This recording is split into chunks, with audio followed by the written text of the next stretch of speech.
Boa noite, Brasil! Começa agora o nosso sensacional, o nosso encontrinho aqui de todas as quintas-feiras, né? Bom demais, né, gente? Gente, você sabia que o número de divórcios, olha, estão aumentando? É verdade, gente. Que coisa, né, menina? Olha, tem muitos casais que têm colocado um ponto final na relação porque não aguenta mais olhar para a cara do outro. Imagina, todos os dias. Mas olha só, para você que está tentando manter as coisas no lugar, fica aqui com a gente, porque a nossa psicóloga vai dar umas dicas assim para você salvar o seu casamento. Mas antes de começar tudo isso, gente, eu vou chamar essa lindona aqui, que é uma super atriz. Quem lembra dela, gente? Gisele Frade, vem pra cá, lindona! Gente, que é isso? Lindona, seja bem-vinda! Menina, tudo bem, Dani? Você abusou hoje do brilho, hein? Olha... Gisele do céu, faz tanto tempo que você veio aqui no Sensacional, a gente fez uma pauta sobre o Dia das Mães, lembra? Sim, que foi mega emocionante. Foi, eu lembro que você se emocionou bastante, mãe de 3 princesas maravilhosas. Exato, exato. Ô Gi, como que foi a sua infância, assim, pra gente começar, assim, para o pessoal, acho que tem tanta gente que tem saudade de você naquela época de Chiquititas, enfim... E a gente queria saber, assim, conhecer um pouquinho mais de você. Eu acho que a infância é a melhor parte da gente começar esse papo, né? Você foi uma menina, assim, que brincou? Uma menina, assim, de rua? Ou, assim, mais tímida? Ou não, mais levada? Como que foi a sua infância? Então, eu fui bem levada. Eu acho que a minha mãe queria ter um menino. Eu fui bem menina, a minha infância inteira. Eu empinava pipa, jogava bola, ficava muito tempo na rua. Meu pai tinha até um bordão que os meus amigos brincavam, porque meu pai era espanhol, né? Uhum. Então ele me chamava e falava: Gisele, sai da rua, com sotaque. Porque eu ficava muito tempo na rua mesmo. E esse sonho de ser atriz, assim, desde pequenininha, assim, de ser artista? Sim, eu já tinha. Às vezes eu brincava de fazer propaganda no quarto, como se eu estivesse fazendo uma propaganda mesmo, assim. E foi muito louco, porque eu acho que eu mentalizei tanto que fosse acontecer, que realmente aconteceu. E como que foi aparecer o convite, assim, para você começar a fazer trabalho? Bom, eu estava com a minha mãe, esperando o meu pai, porque meu pai era taxista, e a gente estava esperando próximo ao ponto de táxi, onde ele trabalhava. E aí apareceu a dona de uma agência, a Emiliana, e falou com a minha mãe, eu tinha uns 5 anos na época, e falou: olha, tua filha é linda e tal, leva ela para fazer um book. A minha mãe não gostou muito da ideia, não. Não, ela não gostou porque ela tinha ciúmes, assim? Ela queria outra direção para você? Exato. Ela queria outra direção. Ela gostaria que eu fosse, sei lá, médica, juíza, advogada, enfim. E eu só fui fazer o book depois que meu pai e a minha mãe separaram. Aí o meu pai me levou. Você que pediu para fazer o book ou não? Como que surgiu a ideia dele levar você para fazer esse book e começar os trabalhos? Então, ele colocou um pouco de pimenta na história e falou: pô, você tá afim de ir mesmo? E eu super topei na hora e fui. E aí fiz muito teste, Dani. Eu fiz testes dos 7 aos 10 anos e nunca passei em nada, assim. Por isso que eu até falo para o pessoal que tem um sonho, né? Não só de ser artista, mas de qualquer profissão. Sonha mesmo, acredita, porque a gente é do tamanho do nosso sonho e a gente só consegue as coisas se a gente acreditar. Ter persistência e acreditar, muita né? persistência, porque o teste de Chiquititas quase não foi feito, porque eu já estava meio que de saco cheio, assim. E eu fui por conta da minha irmã, da Maiara, que era sonoplasta na época, e no dia ela me deu uma bronca, assim. Ela falou: meu, você... não quer ir fazer o teste por quê? Porque você acha que você não é boa o suficiente, porque você não vai passar. E era mais ou menos isso. E ela falou: pois é o contrário, porque você precisa ter o perfil da personagem, né? Não é porque você é ruim ou boa, é porque muitas vezes você deixou de passar por conta disso, por conta do perfil, né? E o dia do teste? Deu frio na barriga, dor de barriga, enfim, não comeu, não dormiu, fez promessa? Não, na realidade, o teste de Chiquititas foi o teste que eu fiz menos preocupada. Não tive preocupação nenhuma, porque eu estava querendo ir embora. Eu já meio que... Estava cansada de esperar? Você esperou muito? Exato. E aí eu fiz, assim, de qualquer jeito. E o que você fez no teste? Pediram o que para fazer no teste? Eles pediram pra gente contar uma piada, para dançar e cantar. E aí, quando eu te avisaram assim, Gisele, você passou no teste, você vai ser a nova Chiquititas. Nossa, fiquei muito feliz. Eu lembro. Foi um nossa, divisor de águas, assim, na sua vida? Sim, mudou, tudo mudou, né? Porque eu vim de família pobre, né? Menina periférica e tudo mudou. Depois de Chiquititas, a minha vida nunca mais foi a mesma, assim. Mudou para melhor, né? Algumas coisas tiveram desafios e tal, mas... E foi gravado em Buenos Aires. Você se mudou para Buenos Aires? Exato. Como que ficou a questão de escola, da sua família? Quem foi da sua família te acompanhar? Meu pai, né? Eu estava morando com meu pai na época. Meu pai me acompanhou. Eu fiz a 5ª e a 6ª série na escola na Argentina, em Buenos Aires. E... Vocês estudavam de manhã, estudava à tarde? Como que era a rotina? A gente estudava de manhã. Uhum. E à tarde, depois do almoço, a gente almoçava e depois começava a gravar. E lá, as meninas, assim, toda essa molecada toda lá em Buenos Aires, outro país, aquela coisa toda. E tinha no começo de paquerar, né? Rolavam umas paquerinhas, né? Fase da pré-adolescência, assim. Rolavam algumas paqueras. Depois a coisa ficou um pouquinho mais séria, porque eu tive um namoro, meu primeiro namorico com o Thiago Pinheiro, que também era chiquitito. Ah, foi lá em Buenos Aires? Buenos Aires, é. Seu e a gente se amava muito. Seu primeiro beijo foi lá, então?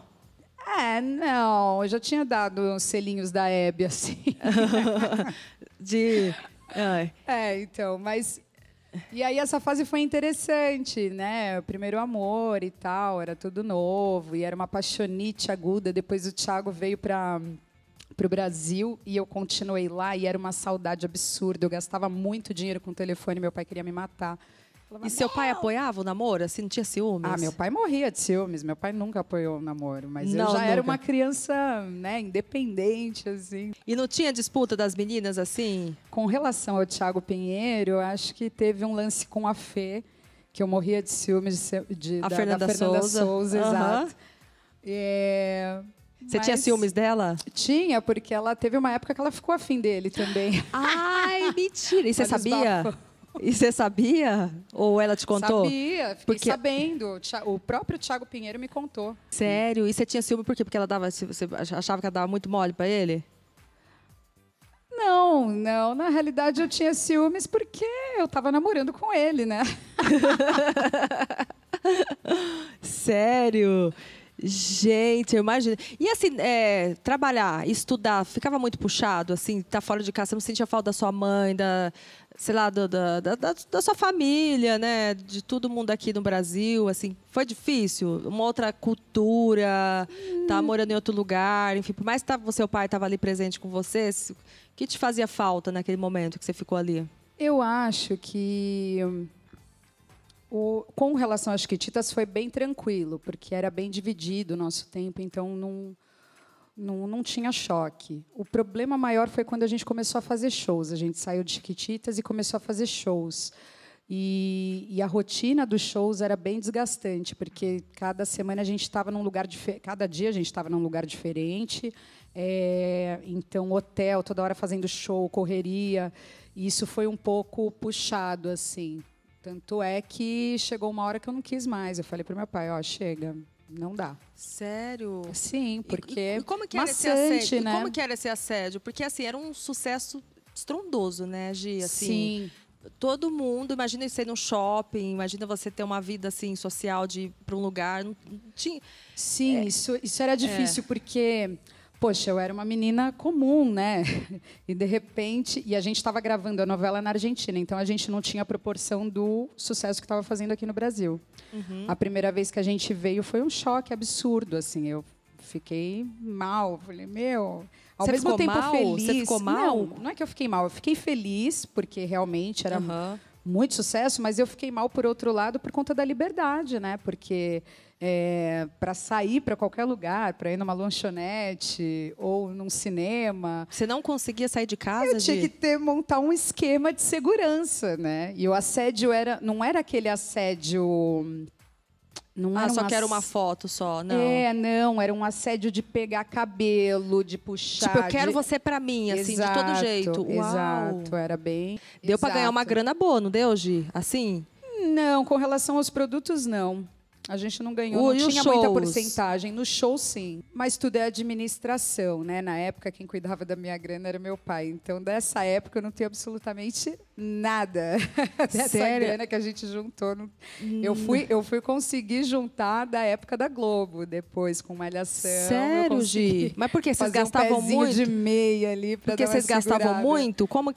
O que aconteceu nessa administração? Eu acho que, bom, não vou detonar meu pai, imagina, meu pai foi um cara maravilhoso, mas eu acho que faltou um pouco de administração mesmo, de repente uma poupança ou algo, né, que me desse um pouco mais de segurança no futuro. Mas isso faz parte também, né? Eu acho que na época ele aprendeu e para mim também foi importante porque a minha relação com o dinheiro depois disso mudou muito. Mudou muito. Mudou muito. Então assim, tudo valeu a pena, assim. Não dá se nem pra arrepende. não dá para questionar porque foi incrível, o aprendizado foi incrível mesmo. E quando você quis sair do Tiquitita, que você não estava aguentando mais, o que você foi fazer? Eu fiquei, acredito que um ano e meio mais ou menos de molho e na sequência teve o convite do Erval Rossano para fazer o teste de malhação. Muito louco, porque no dia do teste, ele parece que sofreu um infarto. E quem dirigiu o teste no dia foi o Edson Spinello, o Spin. E aí foi muito louco, porque eu fiz o teste e o Spinello levantou, bateu palma, então eu tive certeza que eu tinha passado. Eu até conversei com meu pai, eu falei, olha, passei. Não tinha nem saído a resposta do teste. Mas eu já tinha sentido que ia rolar. Que ia rolar. E aí você entrou em Malhação, que ficou um tempão, né? A personagem que marcou bastante foi a Drica. Exato. Como que foi, de repente, de sair de Tiquitita, aquela coisa infantil, de repente você vai para a Malhação, que todo mundo... A Malhação aborda vários temas, enfim, você tinha até um tema que era bem pesado, sobre agressão, sobre essa coisa da violência, né, da mulher, enfim. Como que foi para você viver esse personagem, enfim? A Drica foi um presentão, né? A Drica foi um baita presente do universo, do Ricardo Waddington, enfim, foi muito, muito especial. Porque a Drica era um personagem coringa, né? Uma personagem coringa, então ela estava em todos os nichos. E também eu tive a honra de trabalhar com a Rafa Mandelli, que é uma atriz maravilhosa. E logo que a gente entrou juntas, né? A Drica já foi morar com a Nanda. E tinha o André de Biasi, a Lucélia Santos. Enfim, só fera. Foi muito bacana. E o feedback assim, dessa personagem? Você recebia muitas mensagens? Sim, né? O pessoal parava na rua, falava, poxa, né? Na época que eu fazia par com o Dado Dolabella, que fazia o Robson. E o Robson era agressor. Então, muita gente falava, larga ele, esse cara é um babaca. As pessoas, às vezes, confundem essa coisa da realidade com personagem, assim, né? Sim, bastante. Agora, eu acho que agora está um pouco mais fácil do pessoal separar, porque na minha época não tinha internet. Não tinha Aliás, rede social. tinha internet, mas não tinha rede social. Então, não tinha Instagram, Facebook, Orkut, essas coisas não tinha. Então, era muito difícil a gente se posicionar. As pessoas não sabiam qual era o nosso posicionamento. Onde você sentiu mais assédio? No Chiquititas ou em Malhação? Sim, eu acho que Chiquititas foi um assédio muito mais forte, assim, um assédio mais quente, porque é o público infantil, né? As crianças, elas, tadinha, elas não têm essa noção, né, do se está incomodando, se não está. Então é um assédio mais quente, assim, caloroso. Malhação, acho que por conta da personagem também, o público tinha um certo respeito, sabe? Então, as pessoas, elas perguntavam, olha, você pode tirar uma foto comigo? Tal. E criança não entende isso, né? Fala, vem cá, eu quero você! Enlouquecidamente. E você sempre pensou em ser mãe cedo? Sim. Mesmo, assim, não, eu quero ter filho. De onde veio essa vontade, essa maternidade? Por que bateu tão forte? Porque geralmente, né, Gi, a mulherada, tipo assim, às vezes querem ser mãe, mas bate mesmo de verdade quando chega perto dos 30. Aí a mulherada fica desesperada para ter filho. E você foi com 19 anos, né?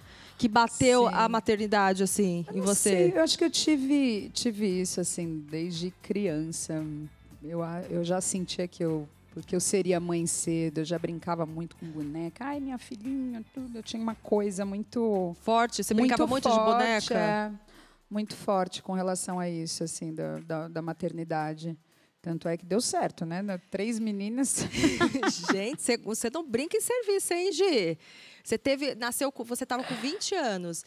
E A como primeira. que é? Imagina, você trabalhando, né, uma carreira artística é difícil, né? Porque às vezes você tem horários diferentes. Como que você conseguiu conciliar a maternidade com o trabalho? Então, isso é muito difícil, porque na realidade eu não conciliei. Eu dei um break mesmo, assim, eu fiquei... Eu estava grávida da Lolita, fiz peça em Portugal, fiz a minha estreia em Portugal com a peça Beijo na Boca, do Carlos Thierry. Uhum. E depois que eu tive a Loli, demorou um tempo para eu trabalhar. Acho que eu fiquei um ano e meio, mais ou menos, de molho. É muito difícil conciliar, porque eu acho que, primeiramente, o governo ele não ajuda as mulheres com uma licença maternidade, uma ajuda de custo. Então, é muito complicado para a mulher, porque, às vezes, se você não tem um apoio, né, a mãe perto, alguém para deixar, você tem que se dividir nesse tempo de... Você tem que cuidar da criança e, ao mesmo tempo, trabalhar. Muitas vezes, você não tem teve com o apoio quem da sua deixar. mãe? Então... Eu tive um pouco, mas eu não largava o osso também. A minha mãe, se deixasse, ela queria cuidar da Lolita o tempo todo, mas eu tinha uma coisa assim de apego, de Você querer tinha cuidar. ciúmes da sua mãe? Eu acho que sim. Acho De, que um tipo, sei lá, pouquinho. sua mãe roubar a sua filha, porque às vezes acontece. Você tinha? Talvez sim. Você ficou pouco Eu tempo com acredito. o pai da sua filha, então? Ficou bem pouco. Fiquei super pouco. Eu digo do formato família mesmo. Eu não queria esse formato família. Eu queria Você não queria? carreira solo. Carreira solo. Gente, super jovem, né, Gi? Que cabeça é essa? Sei lá. Caramba! Bom, aí depois de um tempo, você acabou conhecendo outra pessoa. Aí você quis um formato de família? Porque aí Sim, Ah. depois eu já estava com outra cabeça e tal. E aí eu fiquei com o pai das 2 últimas, um bom período, assim, acho que junto mesmo, 7 anos, meio que enrolado uns 10. Uhum. E, nossa, eu sou muito grata aos 2, né? Porque me deram os meus maiores presentes, assim, né? Me ajudaram a compor as maiores obras da minha vida, que são as minhas filhas. Isso é muito mãezona, né? Vamos fazer uma brincadeira? Vamos. Já ou nunca? Essa aqui tá com a plaquinha aí já, né? Tô. Já parou na delegacia? Já? Já. Me conta, como assim? Você Enfim. quase foi presa? Por desacato. Sério, Gi? Do quê? O que aconteceu? Sério, uma vez a gente tomou um enquadro na Vila Madalena, eu estava com os meus amigos, eu era menor de idade, mas eu sempre fui muito bocuda, né? E eu achei a forma muito agressiva com que o policial abordou a gente. Entendi. E a gente não era bandido nem nada, enfim. E aí eu fui para a delegacia. Já perdoou uma traição? Já? Difícil? Como já, que você... já perdoei. Já perdoei. Depois, pior que a gente às vezes insiste, né, em algumas situações e tal. Mas é difícil as pessoas mudarem. Geralmente quem deu mancada uma vez vai dar outra. Então, Você fica acha? de olho. Você acha, Gi? Ah, eu acho.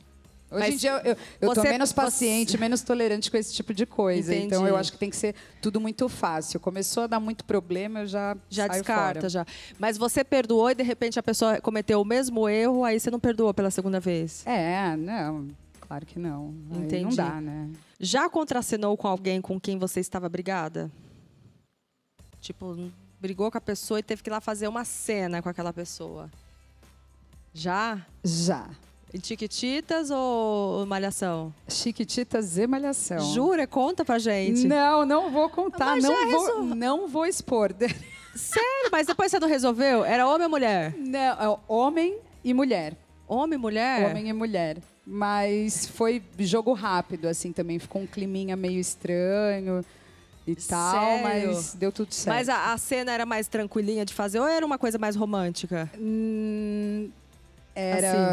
Tiveram cenas românticas. Ai, é isso que é o pior, né? Porque se é uma troca de ideia, assim, vamos na feira? Vamos mais tarde. Uma falinha simples, assim, é uma coisa. Agora... Não, eu tive um arranca-rabo de leves com o Dado, na época que a gente trabalhava junto. E logo na sequência a gente tinha que estar se beijando em cena. Mas o Dado é um fofo. Hoje em dia tá tudo certo. Tudo assim, certo. É bem, comigo sempre me tratou muito bem, depois dessa situação. Gente, e aí você pede pro diretor dar uma aliviada? Tipo, ó, não faz muito carinho hoje, não, porque eu tô a fim de dar uma porrada nele. Então, não faz refazer, não repete essa cena. Não, mas eu era extremamente profissional nesse sentido, não tinha nem o que falar, assim. E a gente fez a cena bonitinho, direitinho. Ô, Gisele, um período assim difícil que você passou foi a perda do seu pai, né? Como que foi pra você, uma pessoa que era tão companheira de você, que foi a pessoa que te acompanhou, né, em todos os momentos, né, passo a passo, ele largou a vida dele pra te acompanhar e de repente ele não tá mais na sua vida. Deve ser um momento difícil, crucial, né? Dani, porque eu acho que a mulher, né, a menina, no caso, com relação ao pai, tem uma relação muito forte, assim, eu não sei se tem a ver com amor de Édipo, essas coisas. Porém, o meu pai, ele foi muito fera até nisso. Ele me preparou muito bem, assim, para a perda dele. Até porque, quando eu nasci, o meu pai já tinha 52 anos. Então, ele já imaginava que talvez não fosse ficar muito tempo ao meu lado, né? Me ver crescer, assim. E foi bem... Ele foi bem especial nesse sentido. Ele me preparou. E eu também já meio que me preparava, assim, psicologicamente, né? Uhum. Pensava, meu pai já tem uma certa idade, então pode ser que, né, ele me deixe esse ano ou ano que vem, não sei. E ele foi muito, muito parceiro, eu vivi muitos momentos bons com meu pai, eu aproveitei o meu pai ao máximo, a gente falava que se amava sempre. Meu pai era um fofo, um querido. Rolou uma despedida, assim. Nossa. Foi legal, eu gostei do desenho todo, assim, que ele pôde proporcionar para mim, foi bem importante. Você sabe que aqui tem um momento do programa que as pessoas mandam mensagem, pessoas especiais. Olha aqui pra essa tela. Deus olha que demais. Do céu! Muito difícil ter uma lembrança só da Gi.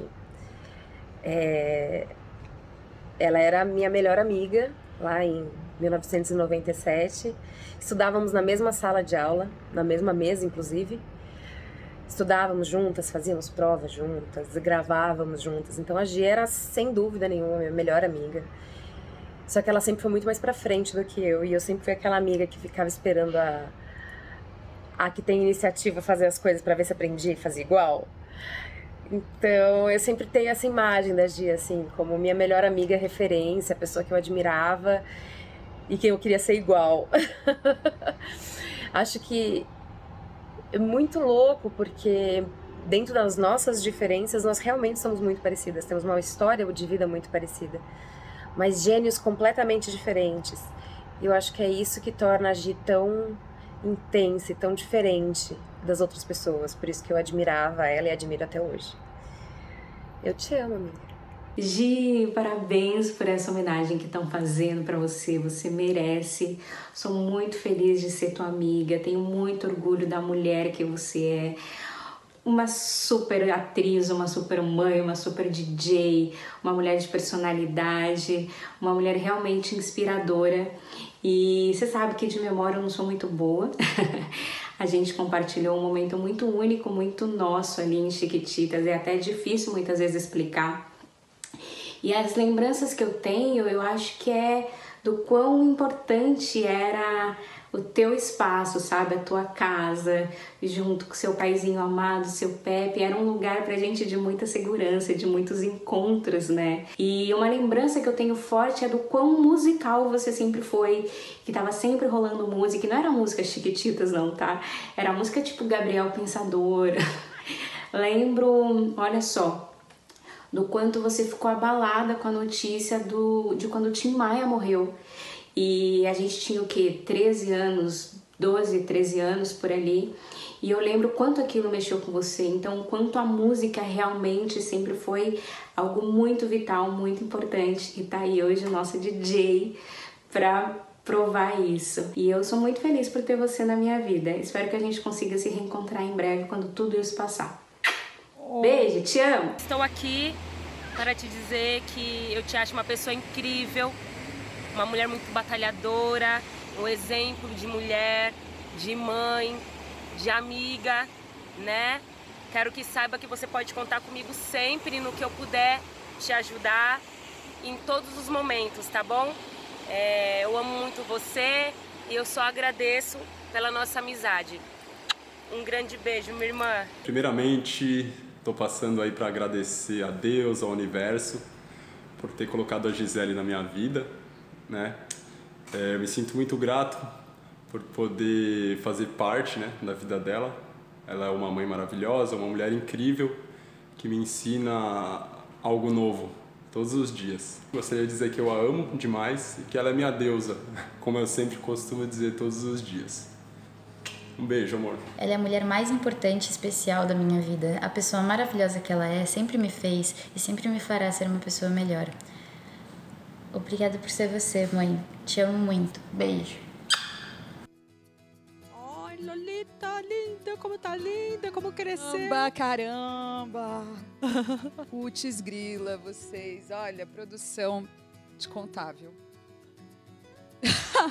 Gente, eu amo todos que apareceram aí muito. Eu sou muito grata também por Papai do Céu colocar tantas pessoas especiais no meu caminho, me ajudar na minha trajetória. Eu sou muito grata, amo muito vocês também. Nossa, minha filha. Ah, lindona. Lolita, te amo, meu amor. Gente, que linda que ela tá. Tá uma moçona, né? E ela agora tá grafitando, é uma artista também. Olha que linda. Sim. Ela tá Gente, super grafitando. Você e o Renato, quanto tempo vocês estão juntos? Nossa, eu acho que esse ano, em outubro, vai fazer 3 anos que a gente já tá Então, junto. sobrevivendo à pandemia, né? Pois é, né, menina? Prova Não, de fogo. Vou te falar, porque você tava até para fazer um filme, deu uma parada agora no filme, né, Gi? Só pra gente... Exato. Então, na realidade, eu fui chamada para fazer o filme O Vazio de Domingo à Tarde, do Gustavo Galvão. Isso, o convite surgiu em junho de 2019.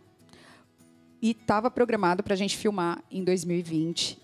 Aí veio a pandemia, todo o caos.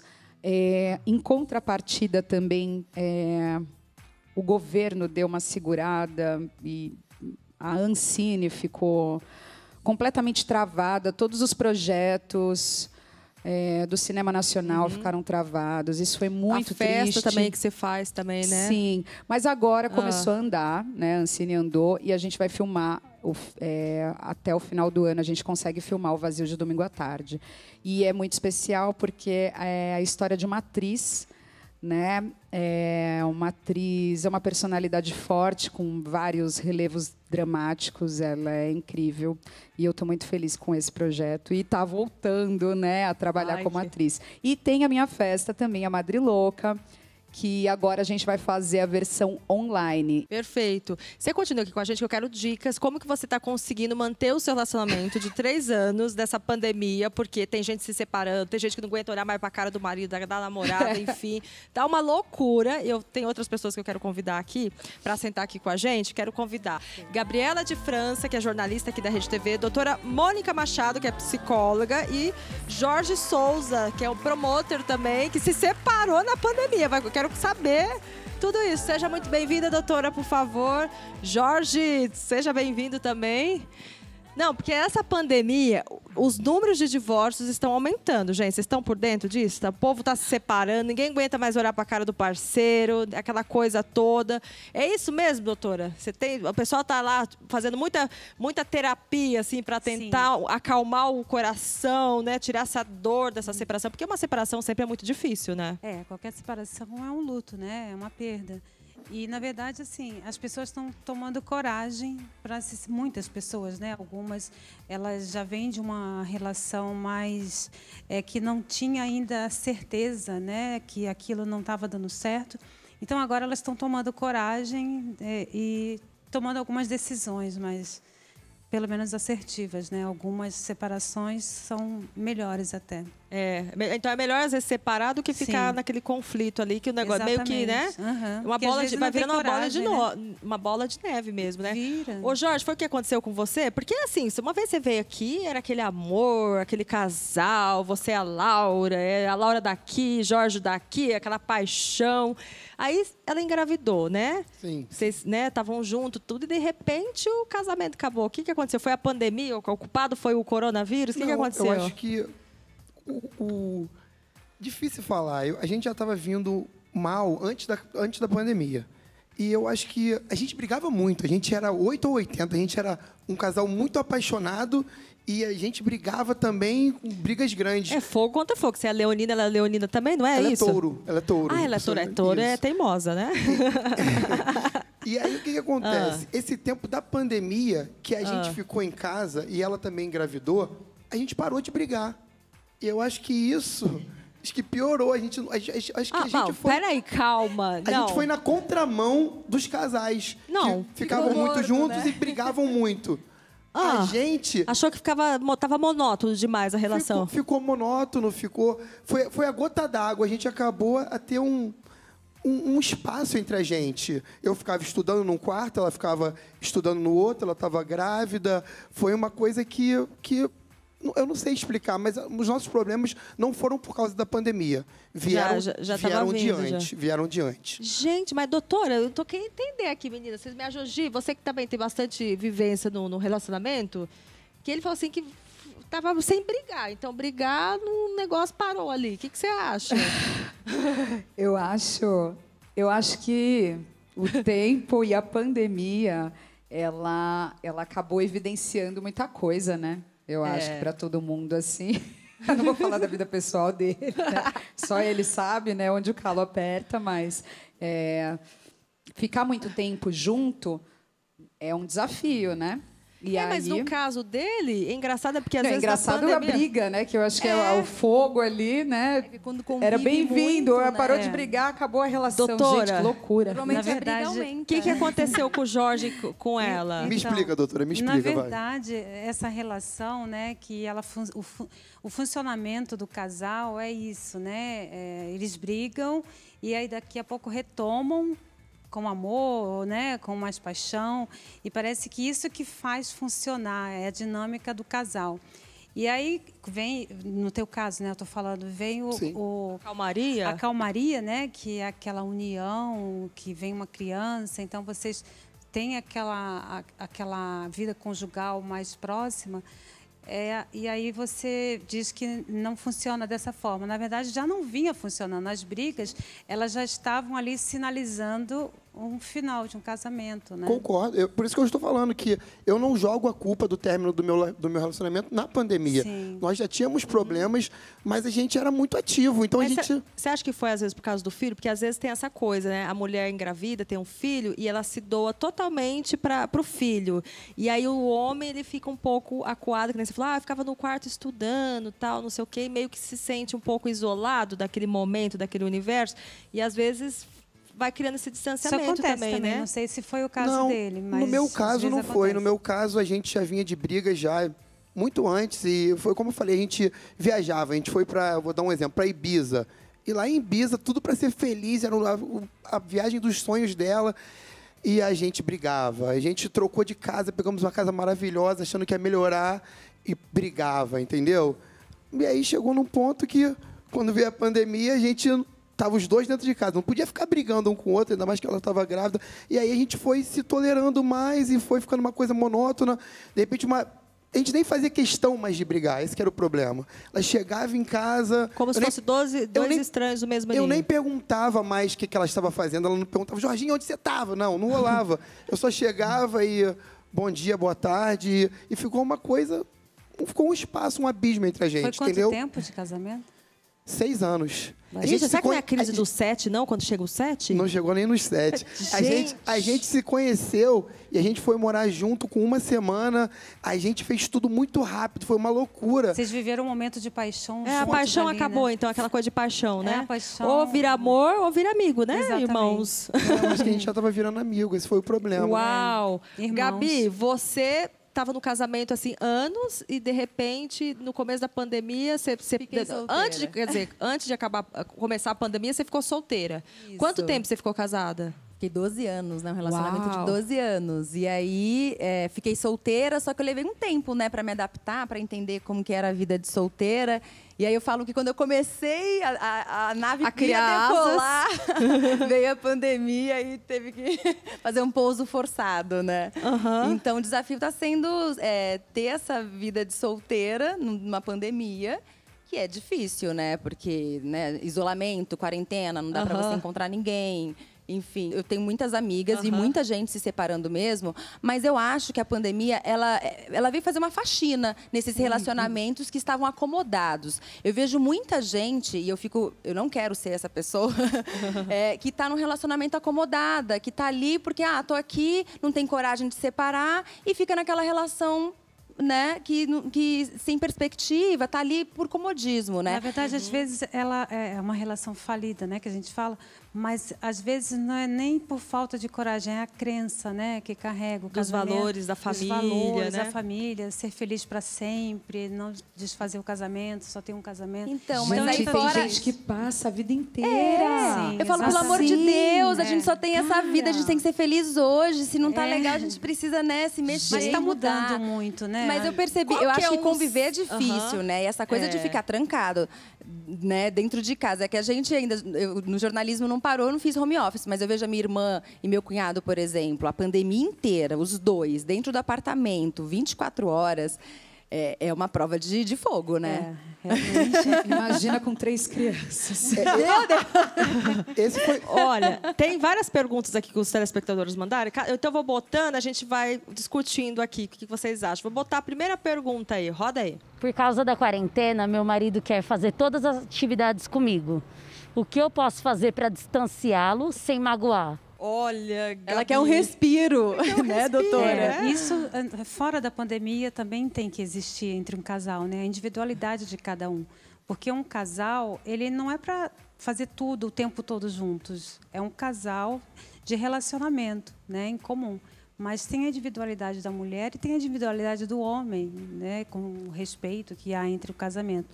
E às vezes o casal, eles, devido à crença, né, eles têm que fazer tudo juntos. Aí vem os filhos, não tem a vida individual do casal junta com a família, os filhos.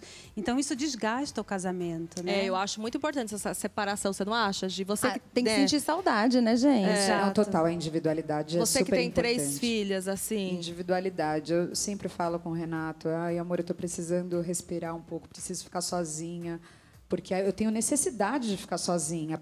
Parece para alinhar tudo. Se eu não tiver esse tempo sozinha, eu não consigo alinhar. Se organizar, né? Exatamente, me organizar e tal. E é super importante. Eu vejo um lance de sufocar, as pessoas vão se sufocando, bicho. E aí não sabe por que né? Que tá sufocada, né? Não sabe por que briga, não sabe. Às vezes a pessoa tá precisando só respirar, só de um tempinho para organizar as ideias, né? Roda aí a outra pergunta. Toda vez, né, que o meu marido se recusa a usar máscara, né, eu sinto que ele não está protegendo a minha família e isso me deixa magoada. O que eu devo fazer? É complicado isso. Isso eu acho que é recorrente, é uma queixa comum que acontece, não é? Na verdade, ele tem que saber o risco que todos, não só a família dele, ele também está colocando em risco outras pessoas, né? Então, em primeiro lugar, ele não tem respeito ao próximo, né? Não é nem na relação.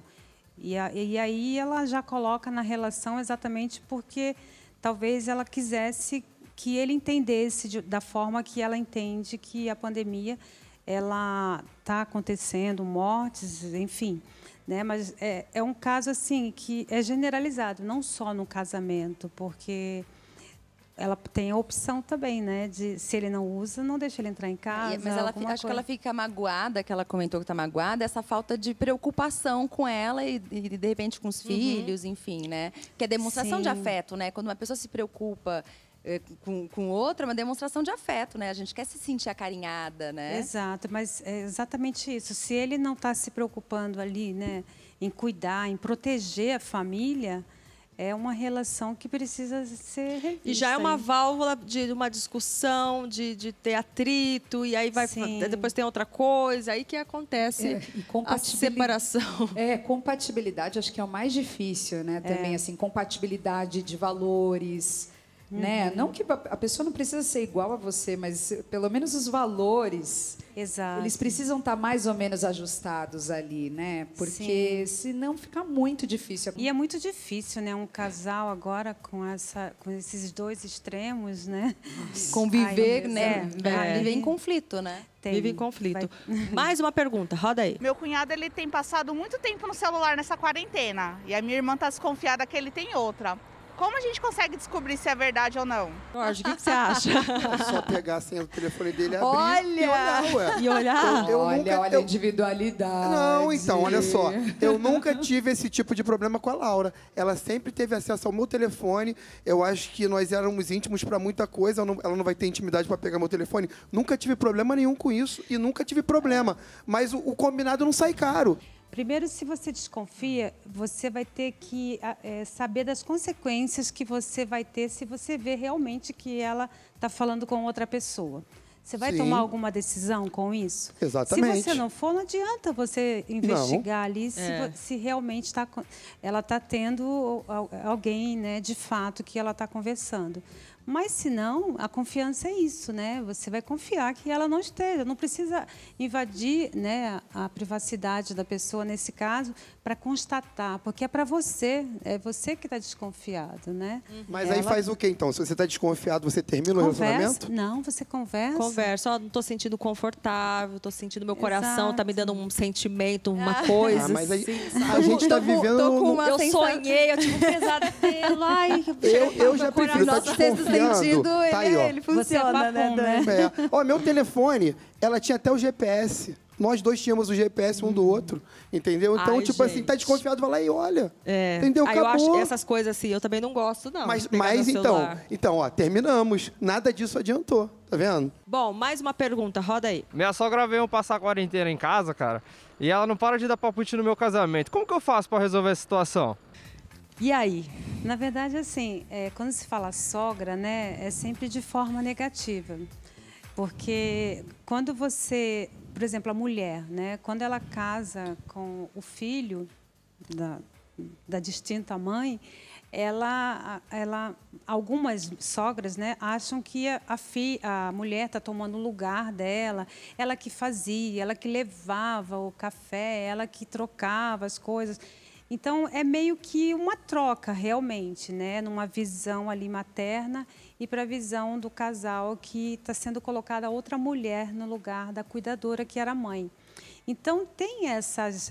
às vezes, quando a mãe ela não consegue se separar desse filho, tem esses desgastes na relação. E aí, quando a mulher também encontra esses desafios, também sofria isso, né? De separação com o pai... Aí vira aquela sogra malvada e a nora também que não presta, aquela confusão. Ô, Jorge, a sua sogra, ex-sogra agora, né? Ex-sogra. Tá morando com você, cuidando do seu filho. Comigo, me ajudando. Ela vai pra aí. Silvia, um beijo. Eu amo a minha ex-sogra. Vou te falar, por incrível. Eu acho que eu tô na contramão de todo mundo. Eu acho que não existe ex-sogra, né? Parece, eu vi, eu não sei se foi na internet, me corrijam se eu estiver errada, mas eu acho que não existe o termo ex-sogra, sogra pra então, a minha, no caso, a Laura vai ficar 2 meses e meio fora e ela foi para lá para me ajudar, porque primeira vez que eu sou pai, eu não ia conseguir ficar sozinho com ele. Ela tá lá. Ela é um amor de pessoa. Eu poderia ficar morando com ela e com a Laura o tempo todo, que eu não teria problema. Ah, porque ela faz o equilíbrio ali da família. Ela é maravilhosa. Ela é muito boa. Olha só, que coisa, tudo né? você, né? Hein, Gabi, você já teve problema com sogra, já? Não, minha ex-sogra, ou minha sogra, me dava muito bem com ela. Acho que como eu contribuí muito pro filho, ela me agradecia demais. Ela falou, ai, você veio. Você era a segunda mãe, então, pelo jeito da sua última eu era reação. a segunda mãe. E aí ela me agradecia. Ela tinha muita gratidão e ela tem muito carinho até hoje. O que a gente faz para resolver essa questão quando a sogra dá palpite? Tem alguma dica, assim? Né? Porque é delicado, porque falar mãe do outro, ó, a sua mãe tá incomodando, não sei o que, a sua mãe tá fazendo isso. É complicado, né? Porque pode gerar uma briga ali, uma briga que nem existia e começar uma discussão e um desgaste, né, da relação. O que a gente faz? Qual que é uma dica, assim, pra gente equilibrar essa situação? A dica é fazer da sua forma, explicar, né, que já tem um método que ela descobriu, que é bom para os dois, é bom para o filho ou para a família. Mas, assim, nunca se indispor, né? Mostrar de maneira positiva que o que ela fala também é bacana, mas ela descobriu, porque as pessoas vão conviver, né? No caso, a mulher com o filho dela, e vai descobrir uma outra relação. Não precisa seguir exatamente o que a sogra fez com o filho, né? Então, isso, às vezes, é que atrapalha um pouco. O marido continua, eu estou falando só do homem, mas pode acontecer. Pode ser o contrário. Mas, às vezes, a pessoa segue da mesma forma como a mãe vinha fazendo, né? Mas só que muda, ali é um convívio matrimonial. Os dois vão descobrir a relação. Entendi. Rolou uma pergunta aqui, a gente está falando sobre pandemia, sobre separação, que os números, né, de divórcios aumentaram. A gente vai botar a pergunta novamente aí, roda aí. Oi, Dani, tudo bem? Me ajuda. Desde que a pandemia começou, eu vivo preocupada com toda a situação e eu não consigo ter momentos íntimos com meu marido. Como que eu faço para recuperar a saúde do nosso casamento? Uau, gente. Alguém tem alguma dica aqui? O que a gente faz nesse caso? É que momentos íntimos, você já está falando íntimos, né? E se não está havendo, não é o problema da pandemia, talvez, né? Que o estresse sempre vai haver. As pessoas que estão trabalhando em casa, às vezes estão trabalhando mais, né? Então, realmente, aí tem um desgaste, mas na pessoa. Agora, no caso de uma relação íntima, talvez seja mais estímulos, né? Poxa, mas durante a pandemia tinha que aproveitar que está com mais tempo em casa, não é?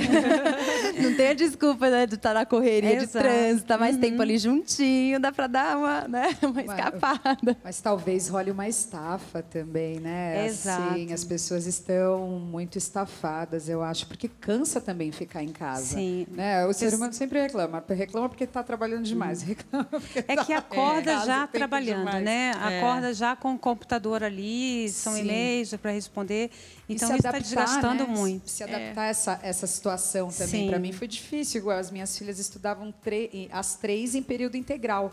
De repente, as 3 em casa. Período integral. Para quem tem filho foi bem puxado, né? Então... Cada um tem sua individualidade, cada um tem o seu tempo. E aquela coisa, se deu uma estressada, vai ouvir uma música, vai fazer uma yoga, respirar um pouco, né? E é aquela coisa, é melhor ser feliz ou ter razão? Eu acho que é melhor ser feliz, né, gente? Pensa se aquela briga não foi algo seu, você que viu alguma coisa ali, mas não tem nada a ver, repensa, né, no que aconteceu. Às vezes pedir desculpa também, né? Reconhecer quando está errado, é importante, né? Exato.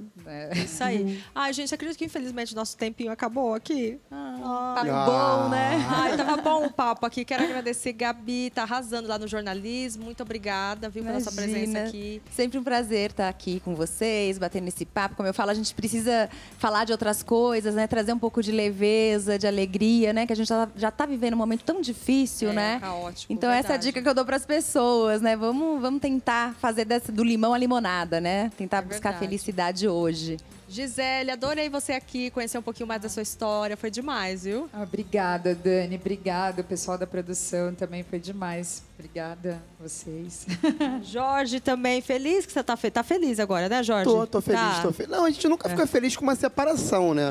Mas dessa forma foi melhor pros dois. Que bom. Quero pedir desculpa aí pra toda a família Kamikaze que ficou muito triste com o término do nosso relacionamento.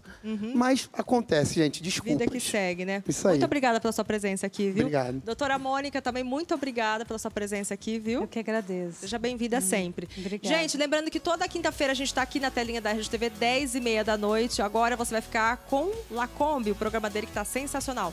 Beijo, boa noite, fique com Deus.